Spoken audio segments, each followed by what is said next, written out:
you know, when you repeat a lie long enough, it's like this cup, you know. It's like this cup.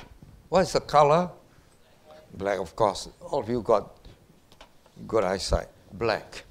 And so, you know, sometimes I need a drink up on the pulpit. And so, what evolution does, that's why, you know, evolution gives a lot of black stuff. So we need to put, it's the truth of the word that will bring some change. So we need to know the truth. And unless we speak the truth, you'll never turn color. What is the color now? Oh, okay. And today I want to talk a lot about what difference it makes. And my passage is from two passages. The first one is going to be read from Romans 1. And Romans 1:20, I'm going to switch to verse 25. And in verse 25, in Romans 1, it talks about three exchanges that the people of of lies try to do. People who reject the knowledge of God, they do three exchanges here in Romans 1. The first exchange is found in verse 23. They exchange the glory of God, the immortal God, for images made to look like mortal man. So there's an exchange. They want to take away the glory. God is glorious, but man wants to exchange his glory to something, to transfer glory to someone else, something else. That's the first exchange when man rebel against God. The second thing is found in verse 25, which I'm going to talk about. The second exchange is they exchange the truth of God for a lie. I'm going to talk about in what way this is happening through evolution.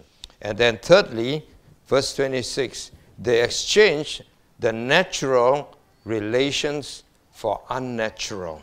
So there are three key exchanges.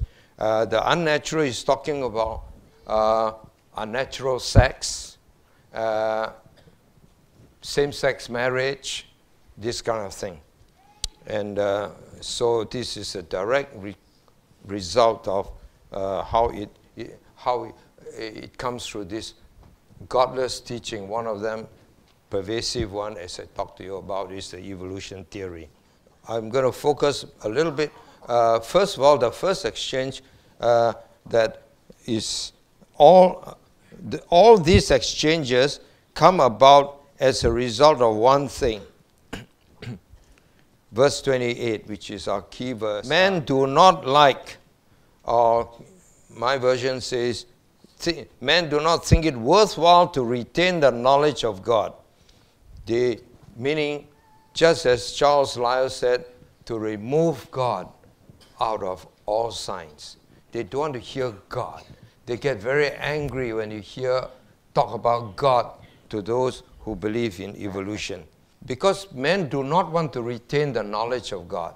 So they do these three exchanges. At the end, well, how does it affect us? Does it matter at all? Some people say it doesn't matter. Let those who want to talk about evolution talk. Those of us who believe the Bible, we talk about the Bible. No, we are talking about how to help them to know the truth. And it's to do with bringing the truth to people who are outside of the four walls of this church. That's why I've spent many hours thinking through how to simplify this whole message. But so evolution is really a faith. Faith in what? Faith in a man called Darwin. Christians have a faith in what? In a creator. A Christian's faith is focused on the Bible, but an evolutionist faith is focused on the book by this man called Darwin. Obviously, one is inspired by God. A book full of lies must be inspired by someone else.